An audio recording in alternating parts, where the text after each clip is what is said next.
मज हृदयी सद्गुरु हृदयात ठेवलं आणि ज्ञानोबरायांनी गुरुतत्वाची पूजा केली आहे मंडळी. माऊली म्हणतात इंद्रचंद्र देव ब्रह्मादी करोनी संशयाची श्रेणी छेदतीना. देवांना सुद्धा तुमचा माझा संशय, तुमचा माझा हा भवसागर पार करता येणार नाही किंवा करून देता येणार नाही. ते करण्याचं काम फक्त सद्गुरू करतात.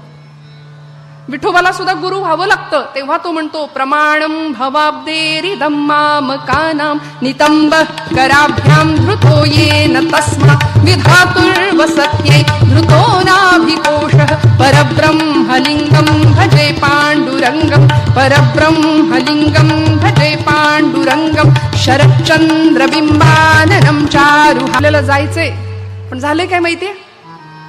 आपल्याला ज्या गावाला जायचंय त्या गावाला आपण न जाता आपण दुसरीकडेच भरकटत फिरत बसलो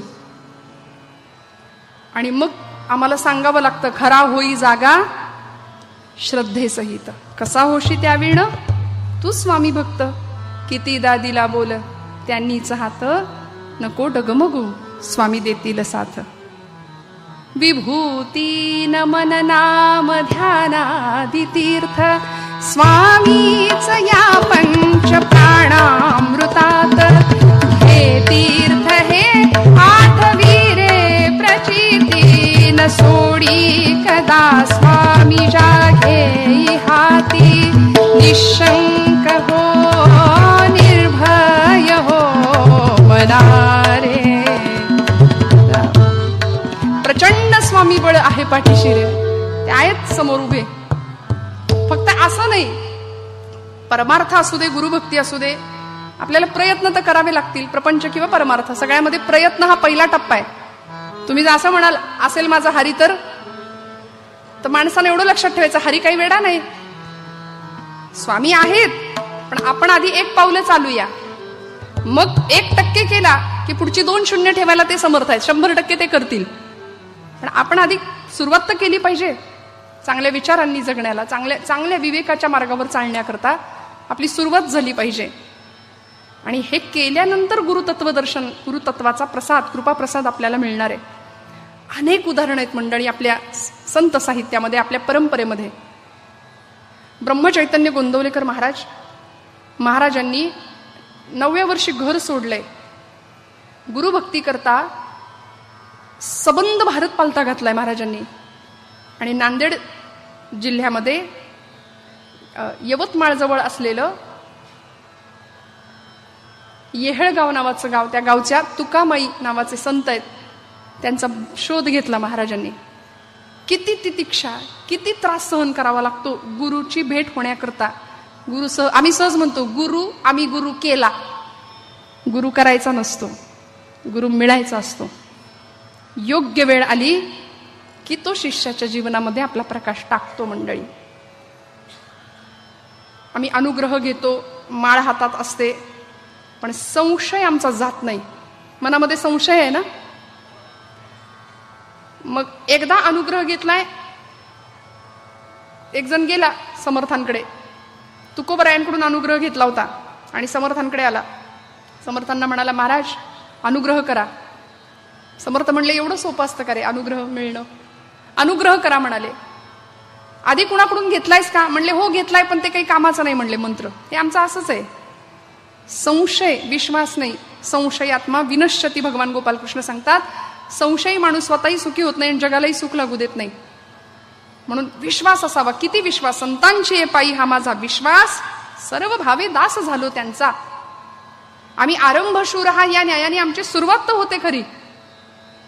जपाचं नवीन माळ, नवीन आसन सुरुवात झाला. उपासनेला सुरुवात होते खरी. 4 दिवस निघून गेली की मनात विचार येतो बसूनच कशाला करायला पाहिजे, उभं राहून केलं जमतंय. मग असा सुरुवात जप होतो श्री स्वामी समर्थ किंवा रामकृष्ण हरी रामकृष्ण किंवा श्री राम जय राम जे ज्याचा मंत्र असेल तो. 4-5 दिवस असे निघून गेले की परत 5व्या दिवशी मनात विचार येतो उभं राहून कशाला करायला पाहिजे. सगळी कामं येतात जाता उठता बसता आम्ही नाम घेऊ शकतो. मग ते सुटलं सातत्य. काही दिवसांनी माळच कशाला हातात घेतली पाहिजे, मनाची माळ, नुसता जप होऊ शकतो म्हणून माळ सुद्धा बाजूला पडली. असं करता करता करता नाम थांबलं, संपलं नाम. आणि वैखरीपासून घेतलं गेलेलं नाम असं झिरपत परावाणीपर्यंत पोहोचावं. लोणचं जसं मुरतं तसं नाम मुरावं लागतं. तेव्हा सद्गुरु कृपा होते. आणि अशी कृपा ज्ञानोबरायांवर झाली म्हणून ज्ञानोबराय म्हणतात, उघडे परब्रह्म सद्गुरूची मूर्ती. सद्गुरु म्हणजे उघडं परब्रह्म आहे, साक्षात ब्रह्म आहे आपल्या समोर आलेलं. आणि ब्रह्म कसं आहे? निर्विकार ब्रह्म आहे. ते सगुण साकार झालं, देहधारी झालं. बरं, आपण म्हणू आमच्याकडे देहधारी गुरु नाहीत. स्वामींचे अनुभव अनेकाला आपल्यापैकी येत असतील, येतात. पण मला असं वाटतं आपण स्वामींवर फार भार देतो, नाही का हो? स्वामी आमचं हे करा, स्वामी आमचं ते करा. सकाम भक्ती, सकाम भक्ती. आम्ही आमच्या प्रारब्ध भोगाच्या पलीकडे जाऊन स्वामींना काम करायला लावतो, आमचे भोग संपवा. पण तुकोबराय म्हणतात, आले भागा ते करीतो, तुझे नाम उच्चारितो. मी वाट्याला आलेलं सगळं सहन करीन, पण तुमचं नाम घ्यायचं सोडणार नाही. तुमचं नाम नाही सोडणार. कारण अनमोल असा देह भगवंता तुम्ही मला दिलाय, तो तुमच्या पायावर खर्च करणं हे मनुष्य देहाचं माझं कर्तव्य आहे, काम आहे. म्हणून सकाम भक्ती आम्ही फार करतो. सध्या मिशनपेक्षा कमिशनला जास्त महत्व आहे. आम्ही हे केलं तर आम्हाला काय काय मिळेल, म्हणून आपल्याकडे प्रत्येक स्तोत्राच्या शेवटी फलश्रुती असते बघा. गणपती स्तोत्र म्हणून झालं की पुढे काय? विद्यार्थी लभते विद्या, धनार्थी लभते धनम, पुत्रार्थी लभते पुत्रान, मोक्षार्थी लभते गत. याच्यासाठी गणपती स्तोत्र म्हणायचं आधी. विष्णू सहस्रनाम म्हणून झालं की फलश्रुती, काय मिळेल याच्याकडे जास्त. देवधर्म केल्याने काय होईल, कीर्तनाला गेल्यावर मला काय मिळेल, हा पहिला विचार मनुष्य करतोय. पण खरं सांगू का, आता ही वारी करणारी माणसं आहेत, वारी करणारी माणसं लाखोंच्या संख्येने लोक पंढरपूरला गेली, पांडुरंगाला पाहिलं. काय मिळालं? लावण्याचा पुतळा प्रगटला भूतळा, पंढरपुरीचा निळा लावण्याचा पुतळा. विठो देखी येला डोळा, बाई येवो वेधले वो मन, तयाचे या गुणी. माझं मन वेधलं. सगळे वारकरी आज पंढरपूरला जाऊन आले, बरोबर ना? परत वारी सुद्धा काही करतायत. काय मिळालं? देव भेटावा म्हणून नाही गेले, देव भेटलाय म्हणून गेलेत. लोक प्रश्न विचारतात, भेटला का पांडुरंग, दिसला का देव? देव दिसावा म्हणून नाही, देव दिसलाय म्हणून गेलेत, देव भेटलाय म्हणून गेलेत. आणि आपल्या सगळ्यांना स्वामींच्या कृपेने परमेश्वराची प्रचिती आल्याशिवाय राहणार नाही. आपण कितीही मान्य करा अथवा न करा, मी नेहमी असं म्हणते, बाबा महाराज सातारकर सांगायचे, देवाला माना किंवा मानू नका, त्यांनी तुम्हाला मानलंय एवढं तरी माना. त्यांनी मानलंय आपल्याला, म्हणून तर आपण इथं बसलोय, उठतोय, बसतोय, चालतोय, फिरतोय, सगळ्या कृती करतोय. अनेक उदाहरण आहेत. निवृत्ती ज्ञानोबरायांचं उदाहरण आहे गुरु शिष्य परंपरेतलं. आमच्या मुक्ताई आई साहेब लहान होत्या, 1400 वर्ष सिद्धी प्राप्त केलेले चांगदेव वाघावर बसून येतात. मुक्ताबाई आई साहेब चांगदेव 65चा अर्थ उलगडून सांगतात चांगदेवांना, ज्ञानोबांनी लिहिलेल्या. आणि त्यावेळी असं लोटांगण घालतात या चारही भावंडांच्या पायावरती. मुक्ताबाई आई साहेब म्हणतात, दादा आता यांना खांद्याला धरून उठवा, नाही तर प्रहरभर तरी हा काही आता उठायचा नाही. इतका पश्चाताप झाला याला. डोकं टेकलं, गळगळगळ नेत्राश्रू व्हायला लागले. आणि त्यावेळी मुक्ताबाई आई साहेबांनी म्हणावं, माझं 1400 वर्षांचं बाळ आलंय. लहान होत्या त्या. पूर्ण कृपा झाली, पूर्ण कृपा झाली. आई साहेब म्हणतात, निर्गुणाचे डहाळी पाळणा लाविला, तेथे पुत्र पहुडला मुक्ताईचा. बाळ झालं 1400 वर्षाचं. आणि या पलीकडे जाऊन चांगदेव महाराज स्वतः म्हणतात, चांगदेव म्हणे आजीची जन्मलो, गुरुपुत्र झालो मुक्ताईचा. 1400 वर्ष जगून माझी सगळी सिद्धी वाया गेली, पण मी आज जन्माला आलो असं मला वाटते. मी माझ्या आईचा पुत्र झालो, आज मला तिने स्वीकारलं. किती कृपा करावी हो. छत्रपती शिवाजी राजांनी समर्थांकडे जावं, समर्थांना सांगावं, हे राज्य तुमच्या झोळीत द्यायला आलोय समर्था. समर्थांनी झोळी नाही घेतली, राज्य नाही स्वीकारलं. उलट आई जगदंबेला प्रार्थना केली, तुझा तू वाढवी राजा. आई माझ्या राजाला सामर्थ्य दे, माझ्या राजाच्या तलवारीला सामर्थ्य दे.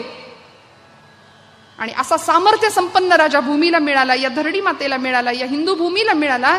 याचं कारण आहे गुरुभक्ती त्यांनी केलेली. नितांत सुंदर गुरुभक्ती छत्रपतींनी केली आहे. स्वामी विवेकानंद योद्धा संन्यासी म्हणून जन्माला आले. योद्धा कधी संन्यासी नसतो आणि संन्यासी कधी योद्धा नसतो बघा, असे योद्धा संन्यासी होते. शंका होती मनामध्ये. रामकृष्ण परमहंसांकडे गेले कलकत्त्याला आणि तिथं दक्षिणेश्वरचे ते पुजारी असलेले रामकृष्ण परमहंस निर्विकल्प समाधीचा अनुभव द्यायला गेले. सुरुवातीला कुठल्याही प्रकारची तयारी नव्हती, पण गुरुस्पर्श झाला मस्तकाला. तसं असं स्वामीजी चरित्रात वर्णन करतात. सगळं जग विरघळायला लागलं माझ्या आजूबाजूचं. मी नष्ट होतोय की काय असं मला वाटायला लागलं. माझी चेतना संपते की काय असं वाटायला लागलं. मी घाबरलो, मी ओरडलो, गुरुदेव तुम्ही मला मारताय की काय? अहो मला आई बाबा आहेत घरी म्हणाले. रामकृष्ण परमहंस हसले आणि म्हणले, सहन नाही ना होत? देवाला बघायचंय म्हणून आलायस ना माझ्याकडे, मला देव दाखवाल का? देव बघायचंय ना.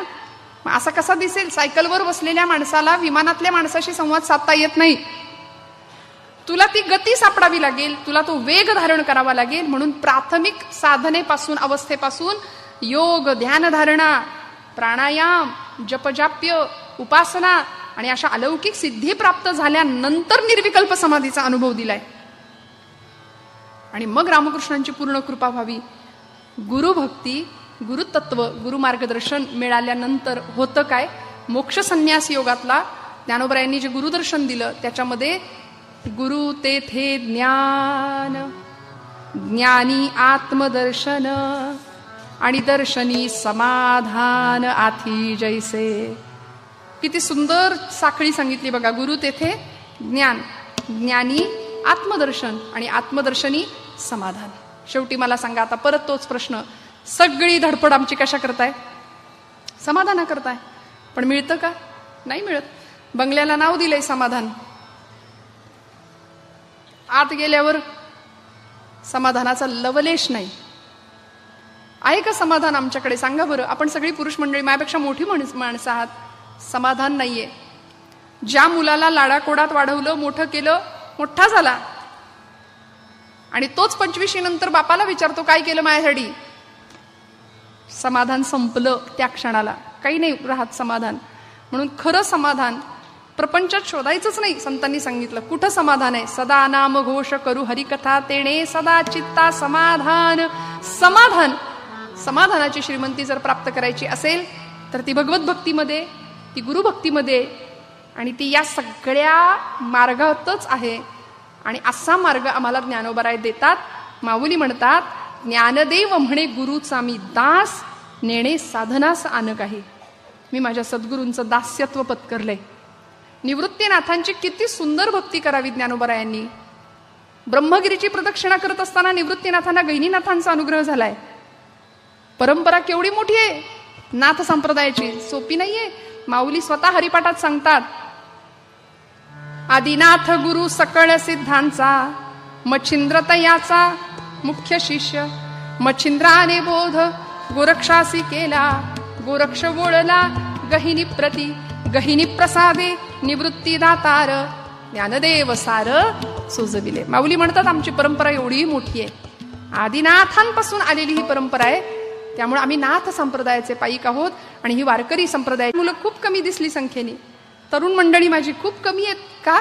त्यांना असं वाटतं हे सगळं नंतर, रिटायरमेंट नंतर करायचं, आता नाही, आता नाही. पण आयुष्यभर जर आम्ही केलं ना तर भगवंत आम्हाला शेवटच्या क्षणाला सांभाळतो. स्वामी सांभाळतात. कबीरांना विचारा, ओठ कंठ चले नहीं जिव्हा रटे नारा,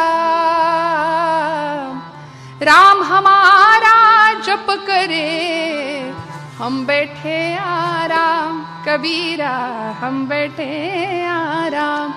जेव्हा काही चालत नाही, इंद्रिय शिथिल होऊन जातात, गलित गात्र देह होतो ना, त्यावेळी आयुष्यभर जर गुरुभक्ती, गुरुसेवा, भगवन नामस्मरण केलेलं असेल तर त्या क्षणाला आमचे गुरु, सद्गुरु, परमेश्वर आम्हाला सांभाळतो.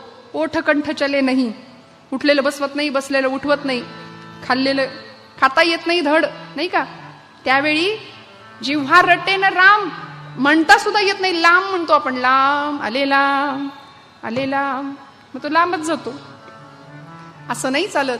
मग राम हमारा जप करे हम बैठे आराम, त्या वयामध्ये भगवंत आम्हाला सांभाळतो. म्हणून अशी संस्कारांची शिदोरी आज तुम्ही, आम्ही आई वडील म्हणून, पालक म्हणून आमच्या लेकरांकडे देणं फार गरजेचं आहे. तुकोबराय म्हणतात, आमच्या वाडवडिलांनी आम्हाला ही शिदोरी दिली आहे. हा संपत्तीचा सातबारा नाही तर परमार्थाचा सातबारा दिलाय आम्हाला एका अर्थी, नाही का? असा सातबारा आम्हालाही आमच्या पिढीला देता यावा, हे आमचं काम आहे. स्वामींच्या छत्रछायेखाली आपण सर्व मंडळी त्यांच्या उपासनेमध्ये उपासक आहात, उत्तम भक्ती करता आहात. मी आपल्याला वेगळं येऊन काय सांगणार, पण तरी सुद्धा ज्ञानोबरायांच्या मताने आपण सद्गुरु भक्ती कशी करायची. माऊली म्हणतात, सद्गुरु वाचोनी संसारी तारक नसेची निष्ठंकान कोणी. संसारामध्ये आम्हाला तारून नेणारा सद्गुरू शिवाय दुसरा कुणीही नाही. म्हणून गुरुभक्ती, म्हणून गुरुतत्वाची पूजा. देहधारी गुरु नसेल, ग्रंथांना समोर धरूया. समर्थांचा दासबोध, माऊलींची ज्ञानेश्वरी, तुकोबरायांची गाथा, हे सगळे साक्षात त्यांचं स्वरूप आहे. आपण त्यांना समोर ठेवून ती गुरुभक्ती करूया. जा पूर्वरंग मी इथं थांबवतीये. आख्यानाकडे जाण्यापूर्वी एकदा पूर्वरंगाच्या आपल्या अभंगाचा आठव करूया, एकदा आवृत्ती करते आणि मग आख्यानाकडे जाऊया. नामाचा गजर करायचा, खणखणीत टाळी, खणखणीत नाम घ्यायचं, सगळ्यांचा आवाज येऊ द्या. ज्यांना शक्य आहे त्यांनी एकदम रिलॅक्स मस्त बसा, नाही का. प्रपंचातलं सगळं ओझं, सगळा ताण, सगळा तणाव काय दिलंय प्रपंचानी, नाही का. सगळा ताणच आहे की नाही, फ्रस्ट्रेशन आहे, टेन्शन आहे, सगळं निघून जाईल. 1-1.5-2 तास आपण जे आपल्या हातात मिळालेत, जीवनाचा उद्धार व्हावा. खणखणीत नाम घ्या, मस्त खणखणीत टाळी वाजवा. टाळ्या व्यवहारात बऱ्याच असतात, व्यवहारात टाळ्या बऱ्याच आहेत, पण जी टाळी जन्म मरणात ते टाळी म्हणूनही कीर्तनी वाजवा शुद्ध टाळी असं म्हटले. ती टाळी आम्हाला जन्म मरण टाळणारी टाळी आहे. हा, सगळ्यांचं छान नाम घेऊया.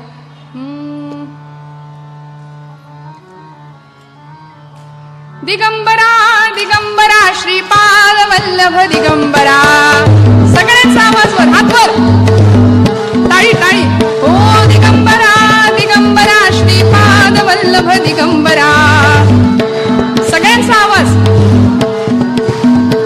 दिगंबरा दिगंबरा श्रीपाद वल्लभ दिगंबरा. बोला बोला. दिगंबरा दिगंबरा श्रीपाद वल्लभ दिगंबरा. वा वा.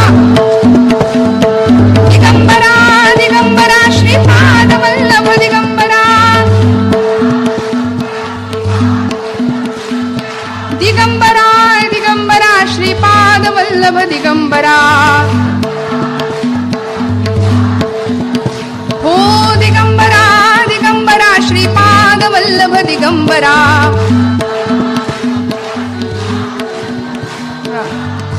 दादा सगळे दिसू देत ना, बघा किती छान छान भजन करतायत. कॅमेऱ्यामध्ये सगळे दिसू देत, किती सुंदर. सगळ्यांना वाटलं पाहिजे मी आली पाहिजे की नाही कॅमेऱ्यात. बघा आता छान भजन करा, कॅमेरा तुमच्याकडे येतोय आता.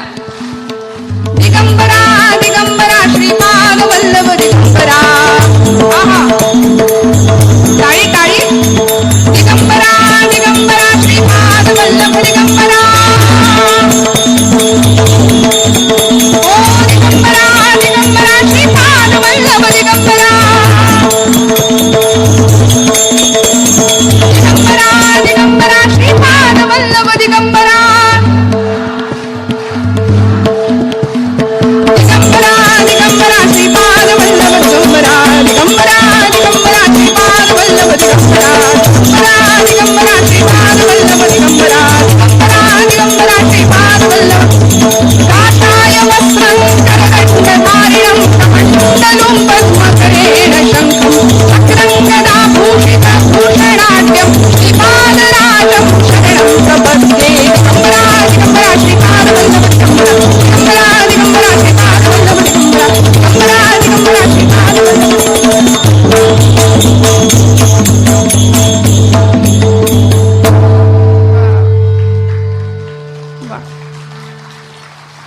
आहे का हा आनंद संसारात आहे? नाही ना. किती करा, कुणी केलं म्हणत नाही. रांधा वाढा गोष्टी काढा, सगळ्यांचं सगळं करा, म्हणतं का कुणी केलं? नाही म्हणत. महाराज म्हणाले, ब्रह्मचैतन्य महाराज म्हणतात, माझ्या रामासाठी एवढंच करा.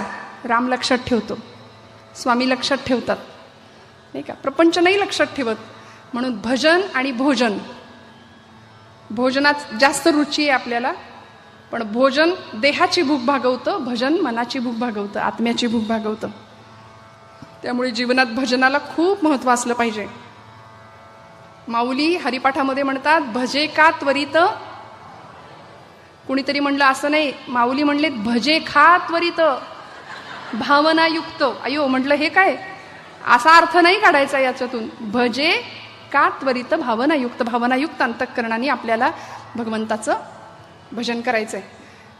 गुरुचरित्रातली एक कथा आहे. आमच्या नारदीय कीर्तनाच्या पठणीनुसार काही वृत्तांचा वापर करून थोडक्यात उरलेल्या वेळेमध्ये कथा सांगण्याचा प्रयत्न करते.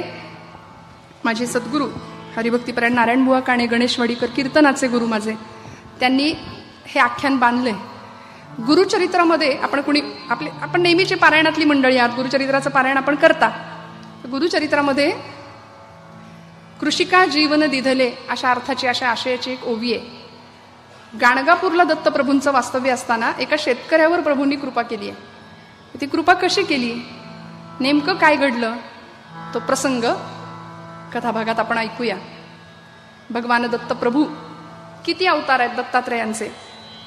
अत्रेय आणि अनसूयेच्या पोटी जन्माला आलेले साक्षात ब्रह्मा विष्णू महेश या तीनही देवतांचं सगुण साकार रूप भगवान प्रभू दत्तात्रेयांच्या रूपाने अवतीर्ण झालं.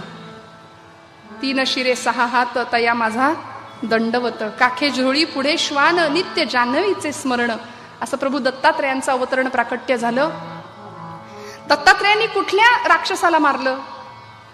प्रत्येक अवतारामध्ये भगवंतांनी एकेका असुराचा वध केलाय, पण दत्तप्रभूंनी कुणाला मारलं? तर त्याचं उत्तर असं आहे, दत्तप्रभूंनी मत्सर नावाच्या राक्षसाला मारलंय. अहंकार नावाचा राक्षस मारलाय. आता सुद्धा हा राक्षस सगळ्यांच्या जवळ असतो नाही का. अहंकार आहे, मत्सर आहे, विकार आहे, द्वेष आहे, ईर्ष्या आहे. स्वामींची उपासना का करायची? मनातले हे सगळे विकार दूर होण्याकरता. दत्त उपासना का करायची? हे सगळे विकार दूर करण्याकरता गुरुस्मरण आहे. आणि अशा दत्तात्रेय प्रभूंनी आपलं अवतार कार्य संपवलं. किती गुरु केले हो? 24 गुरु केले दत्तप्रभूंनी. जो जो जयाचा घेतला गुण, तो तो म्या गुरु केला जाण, गुरुसी आले थोरपण जग सर्वत्र गुरु दिसे. सगळ्या जगात गुरुतत्व दिसायला लागलं. कारण ज्ञानाची कक्षा एवढी मोठी आहे. जन्माला आल्यापासून जीव प्रत्येक क्षणाला ज्ञान ग्रहण करतो, समृद्ध होतो. त्यामुळे गुरुतत्व जगात पाहिलं. प्राण्यांना सुद्धा सद्गुरू केलं, गुरु केलं दत्तप्रभूंनी. एखाद्या किडीला सुद्धा गुरु केलं, अजगराला गुरु केलं, माशीला गुरु केलं. 24 गुरु केले. पृथ्वी नावाचा गुरु आहे, सहनशीलता जिच्याकडून दत्तप्रभू शिकले, असा पृथ्वी नावाचा गुरु आहे. अशा 24 गुरूंना ज्यांनी समोर ठेवलं असे दत्तप्रभू. आपल्या वारकरी संप्रदायामध्ये नाथ महाराजांचं नाव आहे. एकनाथ महाराजांच्या दारामध्ये ज्यांनी चौपदारी केली असं म्हटलंय. नाथांच्या घरी दत्तप्रभू चौपदारी करायला उभे राहायचे. एवढं अधिकार नाथांनी सुद्धा गुरुभक्तीच्या जोरावर कमावला. असे दत्तप्रभू आपलं अवतार कार्य संपवल्यानंतर श्रीपाद श्री वल्लभ या रूपाने पुन्हा एकदा अवतीर्ण झाले. त्यानंतर श्री नृसिंह सरस्वती स्वामी महाराज या रूपाने गाणगापूरला अवतीर्ण झाले. आणि मग अक्कलकोटमध्ये कर्दळी वनामध्ये आपण म्हणतो प्रकट झाले स्वामी समर्थांच्या रूपाने. अक्कलकोट निवासी श्री स्वामी समर्थ महाराज असे पुढचे दत्तप्रभूंचे अवतार आहेत. आणि अलीकडच्या काळामध्ये पंत महाराज बाळेकुंद्रीकर असतील, गुणवणी महाराज असतील, ही सगळी दत्त अंशावतारीच सत्पुरुष आम्ही समजतो. आणि अशा या दत्तावतारामध्ये गाणगापुरात ज्यांचं वास्तव्य असे श्री नृसिंह सरस्वती स्वामी महाराज. लाडकारंजांचा त्यांचा मूळ जन्म. पण गाणगापूरला ज्यावेळी स्वामी राहत होते ना, गाणगापूरच्या मठामध्ये ज्यावेळी त्यांचं वास्तव्य होतं, त्यावेळी अनेक घटना घडल्या. त्यावेळी कर्तुम अकर्तुम अन्यथा कर्तुम अशा सामर्थ्याचा अनुभव भक्तांना प्राप्त झाला. आणि त्यावेळी गाणगापूरमध्ये घडलेली ही घटना. काय घडलं? हरिले गर्वा त्रिविक्रम यतीच्या गर्वा हरुनी पुत्र दिला मांझेला. त्रिविक्रम यतीच्या गर्वा हरुनी पुत्र दिला मांझेला. मृतपती संजीवनासी केले, मृतपती संजीवनासी केले, मृतपती संजीवनासी केले. कृषिकासी वश झाला त्याशी, कृषिकासी वश झाला रामा हो साधुजी रामा राजा राम कहोजी. अनेक भक्तांचा उद्धार प्रभू दत्तप्रभूंनी त्या काळामध्ये त्यांच्या अवतारामध्ये केला. आणि गाणगापूरमध्ये भगवंताचा मठ आहे, दत्तप्रभूंचा गुरुदेवांचा मठ आहे. आपण कुठे गाणगापूरचं दर्शन घेतलं असेल आपल्याला लक्षात येईल. त्या गाणगापूर पासून 2 नद्यांचा संगम आहे गाणगापूरमध्ये. कुठला? एक भीमा आणि अमरजा नदीचा संगम आहे. मग या मठापासून भीमा अमरजा नदीच्या संगमापर्यंतची जी मधली वाट आहे किंवा जे मधलं अंतर आहे ते आता 2 मैलाचं असेल, है की नाही. मग त्या रस्त्यावर मध्यभागी एक विश्रांती कट्टा नावाचं ठिकाण आहे, आजही आहे. विश्रांती कट्टा असं नावाचं एक ठिकाण आहे. त्यावेळी तो विश्रांती कट्टा का बांधला तर तिथे एक घटना घडली. त्या विश्रांती कट्ट्याला लागून त्या काळी ज्यावेळी प्रभूंचं वास्तव्य मठामध्ये होतं त्या काळामध्ये एका शेतकऱ्याचं तिथं शेत होतं. शेताचा मालक होता तो, आणि आपलं पीक त्याच्यामध्ये तो घाम गाळतोय, शेती फुलवतोय. आणि रोज दत्तप्रभू मठातून नदीवर निघाले स्नानाला. भीमा आणि अमरजा नदीच्या संगमावर प्रभू स्नानाला जायचे. आणि स्नानाला जाताना हा शेतकरी आपल्या शेतात काम चालू असताना सगळी काय ज्या हातातली साधनं असतील ती खाली टाकावीत आणि तिथून निष्ठेने प्रभूंना नमस्कार करावा. रोजचं काम चालू आहे बरं. तासनतास मंदिरात जायला नसेल जमलं, पण आपल्याकडे कर्मयोग सांगितला, कर्मे ईशू भजावा. माऊली म्हणते, अगा सर्वात्मका ईश्वरा, स्वकर्म कुसुमांची वीरा, पूजा केली होई अपारा तोषा लागी. कर्म फुलं भगवंताला अर्पण करावीत. पण कुठली फळं, कुठली फुलं? कर्माची कसली फळं? स्वामी म्हणतात, भिवू नकोस, मी तुझ्या पाठीशी आहे. एखादा दरोडेखोर किंवा एखादा चोर चोरी करताना त्यांनी जर हा विश्वास बाळगला तर काही नाही होत. स्वामी म्हणले, भिवू नको, टाक दरोडा, मी तुझ्या पाठीशी आहे. असं नाहीये. कुठलं कर्म करावं? भगवंत सत्कर्माच्या पाठीशी आहेत, सद्गुरू सत्कर्माच्या पाठीशी आहेत. मग ते सत्कर्म कोणतं का असेना, ज्यांनी दुसऱ्याच्या हृदयाला आनंद मिळेल असं कर्म. शेतकऱ्याचं कर्म उत्तम चालू आहे, प्रपंच छान चालू आहे, आणि आहे त्या आनंदामध्ये, आहे त्या समाधानामध्ये तो सुखी आहे, समाधानी आहे. काही नको होतं पण तरी सुद्धा रोज भगवंताला नमस्कार करायचा, रोज. आणि हे अनेक वर्ष चालू आहे. निष्ठेने त्याचा तो नमस्कार दत्तप्रभू पाहायचे. आणि एक दिवस असं झालं बघा, सद्गुरू थांबतात. मी सांगते ना, गुरु करायचा नसतो, गुरु मिळायचा असतो. आयुष्यामध्ये वेळ येते, सद्गुरू आपणहून येतात. आणि त्या दिवशी सद्गुरू उभे राहिले, दत्तप्रभू थांबले. आणि त्या शेतकऱ्याला विचारलं, स्नानाला निघाले होते, जाती संगमी श्री गुरु मूर्ती स्नाना, जाती संगमी श्री गुरु मूर्ती स्नाना, मार्गी बंदी तो शेत करी जाना, मार्गी बंदी तो शेत करी जाना.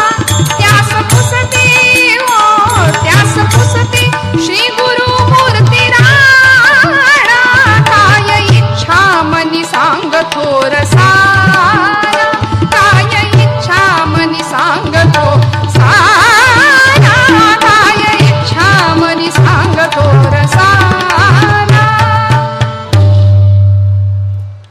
एक दिवस दत्तप्रभू थांबले आणि त्या शेतकऱ्याला, त्या शेतात काम करणाऱ्या आपल्या भक्ताला हाक मारली, जवळ ये म्हणाले. काय आनंद झाला असेल कल्पना करा. भाग्य उदयाला आलं, जणू काही धावत आला आणि प्रभूंच्या समोर हात जोडून उभा राहिला. दत्तप्रभूंनी विचारलं, काय हवंय तुला, बोल. कल्पना करा, देव समोर उभा आहे आणि देव म्हणतो, गुरु म्हणतात काय पाहिजे. आपल्या समोर असे कधी आलेत स्वामी? आपल्या समोर असं कधी आलाय भगवान? मी तर म्हणते, माझ्या समोर आला तर माझी तर लिस्टच तयार आहे. आपली लिस्ट तयार आहे. आपली झोळी कायम फाटकी आहे, कारण आपलं मागणं संपत नाही. दत्तप्रभू स्वतः थांबले आणि त्याला विचारलं, बाबा रे काय हवंय सांग, तुला मी बरेच दिवस झालं पाहतो, तू रोज मला निष्ठेने नमस्कार करतोस. तुझा भाव वेगळा आहे, तुझ्या अंतःकरणातली श्रद्धा वेगळी आहे. मंडळी, असं समजू नका की भगवंताचं आपल्याकडे लक्ष नाही. आपण त्रागा करतो, देवाचं माझ्याकडे लक्षच नाही, काय रे देवा, कसे रे भोग वाट्याला दिले माझ्याच आणि मलाच का. आपल्याला वाटतं सगळं जग सुखी आहे आणि मीच दुःखी आहे. असं नाहीये, असं नाहीये. त्याचं आपल्याकडे लक्ष आहे. किती लक्ष आहे? चीटी के पाव में घुंगरू बजे वो भी नाद श्री रघुनाथ सुने. एवढं त्याचं आपल्याकडे लक्ष आहे. आणि मी सांगू, आता झालंय, मी संपवणार आहे थोड्या वेळात, त्यामुळे आता आता उठू नका मध्येच कुणी, आख्यान पूर्ण संपू दे. मला मान्य आहे आपण खूप आधीपासून आलेला आहात, पण थोड्या वेळात संपवते, काळजी करू नका. किती लक्ष आहे त्याचं आपल्याकडे? मी आपल्याला नम्रपूर्वक सांगते, आपण इथं आलात कीर्तन भक्तीमध्ये, अत्यंत जीवनातला महत्वाचा वेळ खर्च करून आपण इथं बसलात. भगवंतांनी आपली निवड केली असं समजा त्यासाठी, आणि आपली नोंद घेतली देवानी, आपली दखल घेतली. स्वामी सेवा मंडळाच्या या कार्यकर्त्यांची सगळी सेवा स्वामींनी मंजूर मान्य करून घेतली असं समजूया. देव दखल घेतो, देव पाहतो आपल्याकडे. त्यामुळे भगवंत स्वतः सद्गुरू नृसिंह सरस्वती स्वामी महाराज थांबले आणि त्या शेतकऱ्याला सांगितलं, बाबा रे काय पाहिजे ते माग. आता अचानक आलेला हा प्रश्न आहे, त्यामुळं खरं तर मागायचं काहीच नव्हतं. भक्ती काही यासाठी केली का? निष्काम भक्ती होती, मागायचं नव्हतंच. आणि तो असा उभा राहिला. सद्गुरूंना सांगितलं, गुरुदेव मला काही नको. तरी पण म्हणाले, माग, माझ्या मनासाठी माग. 6:30 वाजत आले, तुझं मागणं पूर्ण झाल्याशिवाय मी पुढे जाऊ शकत नाही, लवकर सांग काय लवकर हवं ते माग. तो म्हणाला, गुरुदेव मला खरंच काही नको, खरंच काही नको, माझ्या इच्छेसाठी माग, माझ्या प्रसन्नतेकरता माग. तो म्हणाला, स्वामी महाराज मला खरंच काही नको, पण तुम्ही माग माग माग माग म्हणून माझ्या माग लागलायसा, म्हणून मागतो तेवढं द्या म्हणजे झालं. आणि काय मागितलं? महाराज महाराज आम्ही अडाणी आहे, आम्हाला काय बी कळत नाही तुम्हाला काय मागायचं, पण तरी पण मागतो तेवढं द्या. महाराज अडाणी आम्ही, महाराज अडाणी आम्ही, अहो काय मागायचं. महाराज अडाणी आम्ही, महाराज अडाणी आम्ही, अहो काय मागायचं. महाराज महाराज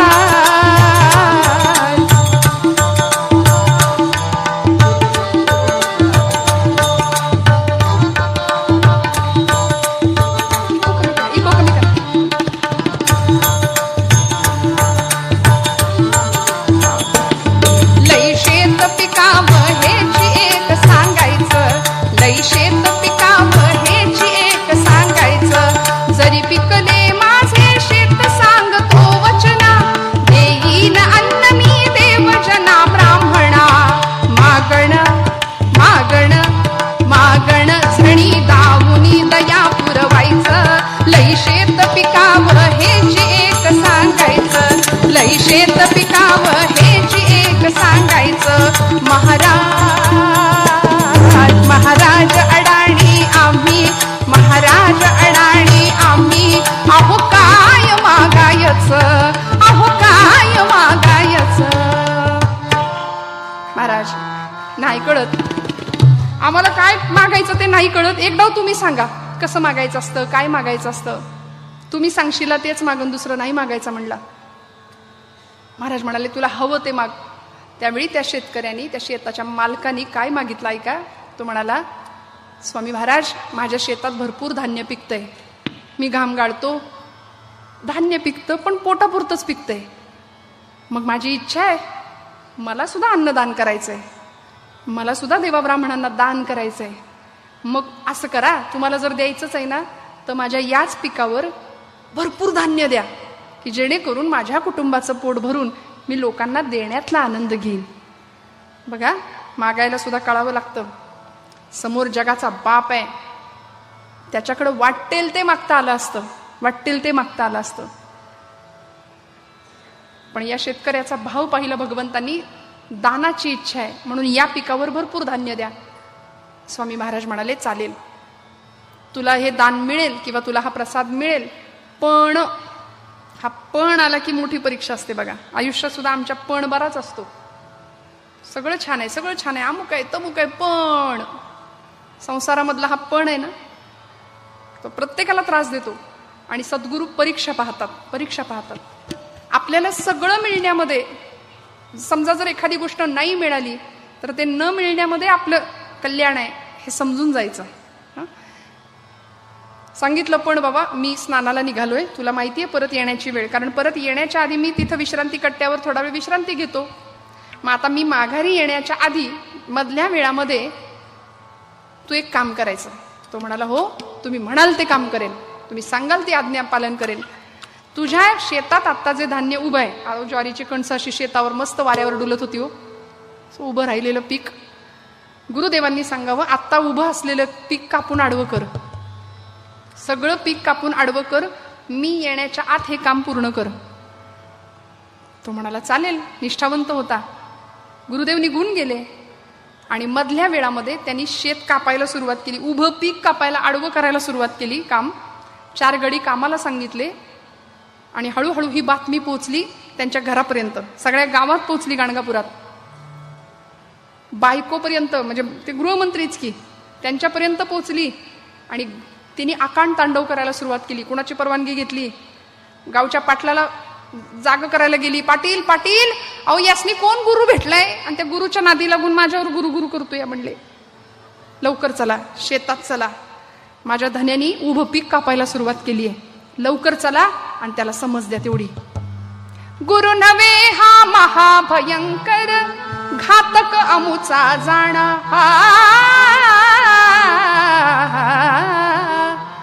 हा गुरु नाही, आमचा घातकी आहे.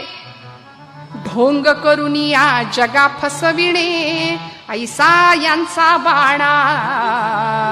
ढोंगी साधू आहे तो, त्याच्या काय नादी लागायचं. माझ्या धन्याला कळलं नाही. पाटील तुम्ही चला आणि त्याला तेवढं समजावून सांगा. गावचे पाटील, गावचे कुलकर्णी, गावातली सगळी माणसं त्या शेतकऱ्याच्या शेतात, अरे बाबा तुला काही वेडबीड लागले की काय, त्यांनी सांगितलं आणि तू उभं पीक कापायला निघालास, आता काय वर्षभर बायका पोरांना उपाशी मारणार, असं नको करू खुळ्या, असं करू नकोस. पण तो निष्ठावंत होता.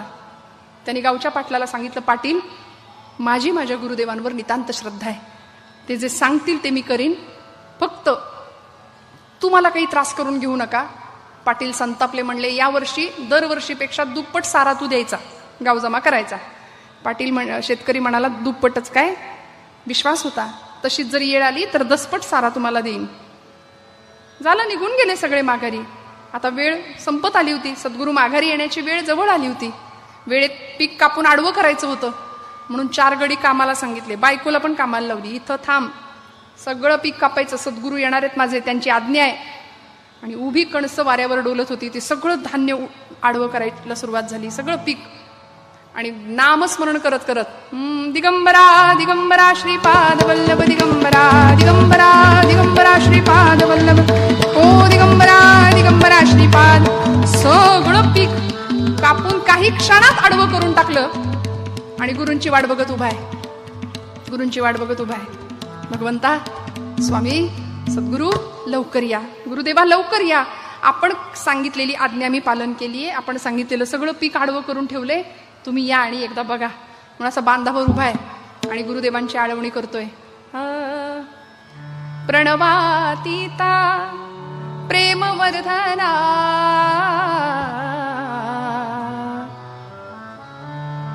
प्रकाश मूर्ते शरण तुला मी तुम्हाला शरण आलोय. या एकदा माझं पीक बघा, मी कापलेलं पीक बघा, माझं शेत बघा, माझं माझं माझं माझं करता करता उपरती झाली. अरे यातलं माझं काहीच नाही. आपल्याला ही उपरती होणं फार गरजेचं आहे मंडळी. आपण माझं माझं माझं गोळा करतो. संसार या शब्दाचा अर्थ सांगू का? संसार, संसार या शब्दाचा अर्थ संसरती इति संसार हा म्हटलंय. संसार म्हणजे सारायचंय, बाजूला सारायचंय, त्याला संसार म्हटलंय. आपण त्याबरोबर उलट करतो, आपण गोळा करतो आणि त्याला संसार म्हणतो. बाजूला सारणं याचं नाव संसार आहे. आम्ही बाजूला सारत नाही. सुनबाई आली आहे घरात, आता चला थोडंसं निवृत्ती घ्यावी, पण नाही, माझ्याशिवाय घरातलं पान हलत नाही. वारीला कुटुंबाला यायला वेळ आहे, सगळी पानं व्यवस्थित हलतात, काही कोणाचं अडत नाही. आपल्यालाच उगीच वाटतं माझ्याशिवाय काही घडू शकत नाही, असं नाहीये. पण या संसाराचा मालक कोण आहे त्या शेतकऱ्याला कळलं आणि त्यांनी सांगितलं, गुरुदेव मला माफ करा, मी माझं शेत म्हटलो, पण मला माहितीये या जगाचे मालक तुम्ही आहात. तू मालक मी तुझाच नोकर,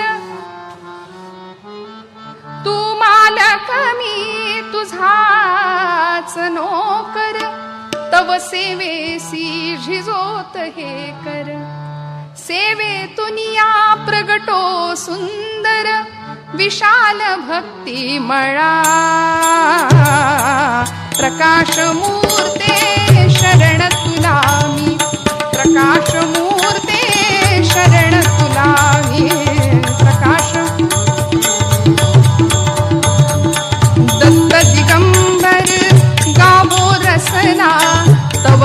तनया घडू द्या नयना, नसो जगतिया उगाच केवळ माया मोहलळा. प्रकाश मूर्ते शरण तुला मी, प्रकाश मूर्ते शरण तुला मी.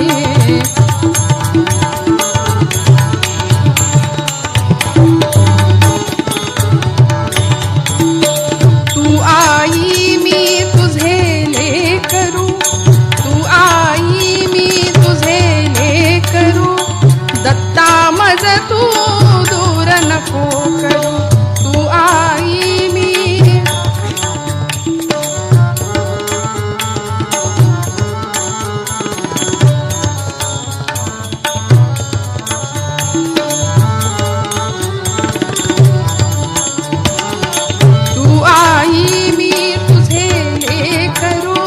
दत्ता मज तू दूर नको करू. दत्त दिगंबर नामी निरंतर, दत्त दिगंबर नामी निरंतर, नारायण रंगला. प्रकाश मूर्ते शरण तुला मी, प्रकाश मूर्ते शरण तुला मी, प्रकाश मूर्ते शरण तुला. देवा आपण या, आपण बघा माझं पीक माझं शेत, असं करता करता तू मालक मी तुझाच नोकर. बरं हेही नातं फार लांबचं पडलं, कारण संप सत्याग्रह झाले की मालक नोकराचं नातं कुठं टिकतं. म्हणले त्याच्या पलीकडचं नातं, तू आई मी तुझे लेकरू. आता हे नातं नाही कुणी तोडू शकत. तू माझी आई आहेस या. आणि आज देवानी गुरुदेवांनी मुद्दाम उशीर केला होता. पीक कापायला सांगणं ही पहिली परीक्षा, आणि आता दुसरी परीक्षा सुरू आहे. वाट पाहायला लावली. आपण वाट पाहायला तयार नसतो मंडळी, आपल्याला तेवढा वेळच नाही. मला वेळ नाही हे जगातलं सगळ्यात खोटं वाक्य दिवसातनं 10 वेळा बोलतो आपण. मला वेळ नाही, मला वेळ नाही. पीक कापायला सांगणं ही पहिली परीक्षा होती. गुरुदेवांनी वेळ लावला. हा बांधावर उभा आहे, वाट पाहतोय. गुरुदेव या, लवकर या, आज का बरं उशीर केला. का थांबला तुम्ही हो, झणियावे कापले पहा पीक, कृपा कटाक्षे आपण उद्धारावा क्षणीच पायिक. याला का बरं उशीर केला आज. आणि आले दत्तप्रभू, येताना दिसले, तिथूनच साष्टांग नमस्कार केला. गुरुदेव आपल्या आज्ञेचं पालन केलंय, किंतु परंतु मनात नाही, विश्वासाने श्रद्धेने. कारण माहिती होतं सद्गुरु वाचोनी संसारी तारक, नसेची निष्टंका न कोणी. आणि गुरुदेवांनी पाहिलं, हसले त्याच्याकडे बघून, म्हणाले अरे पीक कापलंस. म्हणले हा कापलं. का कापलंस. तो म्हणाला तुम्ही सांगितलं म्हणून कापलं. आपल्या आज्ञेचं पालन करणं माझं काम आहे, मी केलं. अरे वेड्या, मी सहज गमतीनं बोललो होतो. आता काही वर्षभर बायका पोरांची उपासमार करणार आहेस. वेडा आहेस की काय. असं पीक कापून धान्य मिळतं का. पण या उत्तराने सुद्धा क्षणभर सुद्धा विचलित झाला नाही. मंडळी आपल्याही आयुष्यात अनेक परीक्षा असतात बघा, अनेक परीक्षा. पण या परीक्षांमध्ये समतोल राहणं खूप महत्वाचं आहे. माझी माऊली सोप्या भाषेत सांगते, सुखी संतोषा न यावे, दुःखी विषादा न भजावे, आणि लाभालाभ न धरावे मना माझे. सुखाने आम्ही फार नाचायला लागतो आणि दुःख आलं की तेवढेच खचून जातो. असं नाही, दोन्ही बाबतीमध्ये समतोल. म्हणून असं म्हणतात, भिंतीवर एक वाक्य लिहून ठेवायचं, हेही दिवस जातील. सुखामध्ये सुद्धा जास्त आम्ही नाचत असू ना संसारात, ही सगळी खोटी सुख आहेत. सुखाचा भास आहे. मुलगा झाला, पेढे वाटले, आनंद झाला, वा वा वा वा, सुख सुख सुख सुख. तोच मुलगा मोठा झाल्यावर परत आई वडिलांना त्रास देतो, तेव्हा ते सुख सुख नाही राहत, ते दुःख झालेलं असतं. त्यामुळे हेही दिवस जातील. सुखात ते वाक्य आपल्याला जाणीव देईल, सांभाळून थोडं कमी नाही का, एक्साइटमेंट सुखाची असते. हेही दिवस जातील. आणि दुःख आलं की तेच वाक्य आपल्याला आधार देतं, हेही दिवस जातील, काळजी करू नका. म्हणून सुखदुःखे समे कृत्वा लाभा लाभो जया जयो, भगवंत सांगतात गीतेच्या 12व्या अध्यायामध्ये. असं सुंदर राहता आलं पाहिजे. त्याला परवा नव्हती, त्यांनी आज्ञेचं पालन केलं, सद्गुरूंची आज्ञा पालन केली, आणि गुरु भेटले, दर्शन झालं, हेच भरपूर झालं. गुरुदेवांना सांगितलंय बघा, आपण सांगितलं, आपल्या आज्ञेचं मी पालन केलं, आपण जे द्याल न द्याल त्यात मी समाधानी आहे. फक्त एकदा बघा पीक कापलंय, माझ्या शेताला एकदा पाय लावा तुमचे. आणि गुरूंनी त्याचा तो भाव पाहिला दत्तप्रभूंनी आणि सांगितलं, काळजी करू नको, याही प्रसंगामध्ये तुझ्यावर कृपा होईल, भरभरून धान्य मिळेल तुला. प्रभूची लीला कुणाला कळली? चंद्र सूर्याच्या मागं ज्याचं तेज आहे. आपण काय आपल्या कोत्या बुद्धीने भगवंताच्या अस्तित्वाबद्दल चर्चा करणार मंडळी? पुण्यामध्ये काही दिवसांपूर्वी नास्तिकांचा मेळावा भरला होता. पुण्यभूमीमध्ये शेकडो माणसं होती त्या मेळाव्यात. आणि देव नाही, देवाला रिटायर करा परत एकदा, अशा गप्पा तिथं झाल्या. देव नाही म्हणणारे आपण कोण? आपला प्रत्येक श्वास ज्याच्या कृपेने चाललाय, ती सत्ता, ते चैतन्य, ते अस्तित्वात नाही म्हणण्याचा आपल्याला अधिकार नाही. आणि अशा प्रसंगामध्ये भगवंतांनी अशी सत्ता आपली सांभाळली. सकळ सत्ता तया हाती माझी, कीव का कुळती तुकोबराय म्हणतात. तो सत्ताधीश आहे, तो सर्वज्ञ आहे, सगळ्या सृष्टीचा तो सूत्रधार आहे. आपल्याला सूत्र त्या भावल्या नाचताना दिसतात, कठपुतळ्या भावल्या. आता तोही खेळ आताच्या मुलांना नाही. आताच्या मुलांना फक्त मोबाईल आहे हातात आणि सतत स्क्रोलिंग चाललंय. एक मिनिट एक दृश्य बघायला तयार नाही, सतत बुद्धी भ्रमिष्ठासारखी चालली आहे. त्या कठपुतळ्या भावल्या नाचताना दिसतात, राजा आला, प्रधान आला, पण त्याच्या मागे तो सूत्रधार आहे, तो हलवतोय सगळ्यांना. तो नाही दिसत, तसा आमचा आहे. तो सूत्रधार आम्हाला दिसत नाहीये. पण असं म्हणून तो नाही असं म्हणणं चुकीचं आहे ना. त्याची सत्ता आम्हाला मान्य करावी लागेल. आणि देवानी आपली सत्ता दाखवली. सद्गुरू मठात गेले, गाणगापूरच्या आपल्या मठात गेले, शेतकऱ्याला आशीर्वाद दिला, काळजी करू नको म्हटले. आणि अचानक पंचमहाभूतांना आज्ञा केली, साम प ग म नि द नि सा नि प म प ग म रे सा. धो धो धो धो धो धो. अचानक आकाशात मेघ जमले. अचानक घनगर्जना सुरू व्हायला लागली. अचानक विजांचा कडकडाट सुरू झाला आणि पर्जन्यवृष्टीला सुरुवात झाली. धो धो धो धो पाऊस. बरं, ज्यांची पिकं मातीमोल झाली होती, ज्यांनी याला मूर्खात काढलं होतं ना, त्या सगळ्यांची पिकं भुईसपाट झाली या पावसाने. सगळ्यांची पिकं भुईसपाट झाली. आणि हे एक क्षेत्र एवढं भाग्याचं ठरलं की पीक नुकतंच कापलेलं सड होते जमिनीमध्ये. एका सडाला 20-20, 25-25 अंकुर फुटले. आणि त्याच जमिनीत, त्याच जागेत दुपटीनं तिपटीनं धान्य वाढायला सुरुवात झाली. आकाशी घनत दाटले, आकाशी घनत दाटले, आकाशी घनत दाटले, आकाशी घनत दाटले, आकाशी घनत वर्षत अमृतधारा, वर्षत अमृतधारा, वर्षत अमृतधारा, आकाशी घनत दाटले, आकाशी घनत दाटले. धो धो धो धो पर्जन्यवृष्टी, विजांचा कडकडाट. चम चम चम चम विजा चमकती, चम चम चम चम विजा चमकती, खडखड खड खड मेघ गरजती, खड खड खड खड मेघ गरजती, घड घड खड खड मेघ गरजती, चम चम चम चम विजा चमकती, घड घड खड खड मेघ गरजती, चम चम चम चम विजा चमकती, खडखड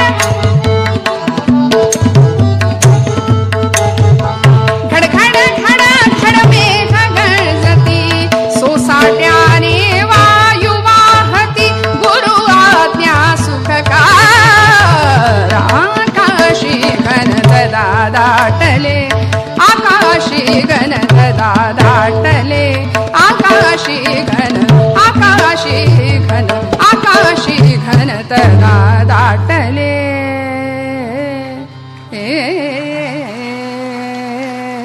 धो धो धो धो पाऊस पडावा.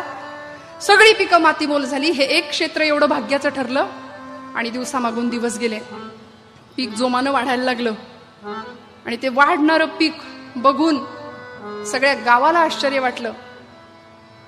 शेतकऱ्याची बायको होती की नाही, तिला आधी संताप होता गुरुदेवांबद्दल.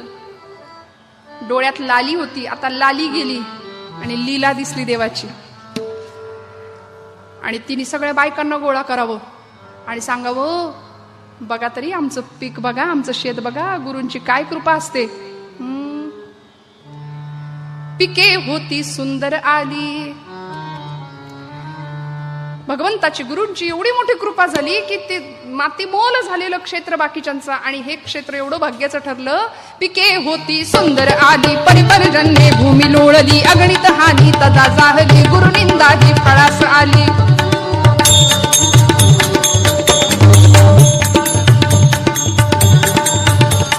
नवलपरी या शेती जाहले पीक शतगुणी, तेथ पातले कृषिका डोळा पाणी आले.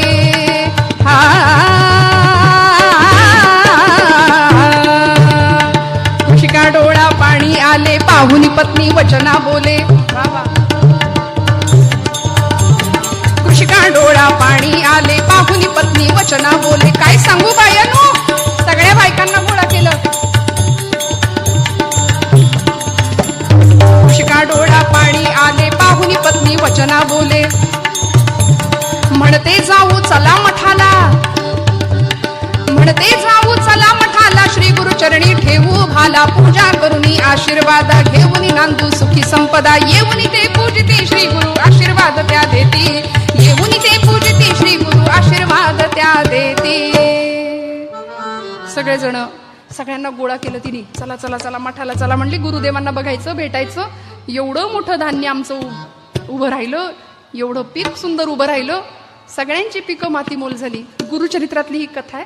कथा म्हणजे एक फक्त ओवी आहे, आणि ओवीवरून आम्ही कीर्तन करा. आमचं कामच आहे ना, मोठी कथा रंगवून सांग. ओवी एवढीच आहे. आणि हरदासाची कथा मूळ पदावर यावी लागते, तसं मूळ पदावर आता यायचं आहे आपल्याला.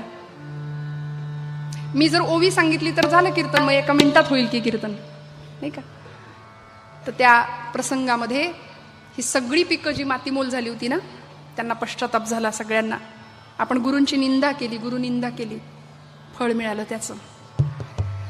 पूजाचं साहित्य घेतलं आणि शेतकरी, शेतकऱ्याची बायको सगळे मठात आले. मठामध्ये दत्तप्रभू बसले, नृसिंह सरस्वती स्वामी महाराज. स्वामींच्या समोर शेतकरी गेला, स्वामींना नमस्कार केला. आणि याची बायको आहे ना, ती मन खात होतं बघा, नाही का. आपण ज्यावेळी कुकर्म करतो, निंदा करतो, त्यावेळी जगाने काही म्हणण्याची गरज नसते, आपलंच मन आपल्याला जास्त खातं. आणि ती गुरूंसमोर जायला धजेना, अशी दारामागे उभी राहिली. गुरुदेवांनी सांगितलं, बाई समोर ये, अशी समोर ये, काळजी करू नकोस, तू माझ्या दासाची पत्नी आहेस. तू कशीही वागलीस तरी तू माझ्या भक्ताची, तू माझ्या दासाची पत्नी आहेस. त्यामुळे ज्यात माझ्या दासाचं भलं तेच तुला लाभलं. चिंता करू नकोस, काळजी करू नकोस, सगळं मिळेल. गुरूंचं देणं असं आहे, भगवंताचं देणं असं आहे. मंडळी, सगळ्यांनी गुरुतत्वाची त्या पूजा केली. आणि मग काय हो, झाली आता आपली वेळही संपली आहे. पूजेचं फळ काय मिळालं, उपासनेचं फळ काय मिळालं, भक्तीचं फळ काय मिळालं. फळ एकच, अनंत हस्ते कमलावराने, देता किती घेशील दो कराने. नेईल जेव्हा ती तू क्या कराने, किती रक्षिसे मग दो कराने. अनंत हाताने तो आपल्याला देतो, इतकं देतो, इतकं देतो, इतकं देतो. व्हिडिओ आवडल्यास आपल्या चॅनलला लाईक, शेअर आणि सबस्क्राईब करायला विसरू नका. धन्यवाद.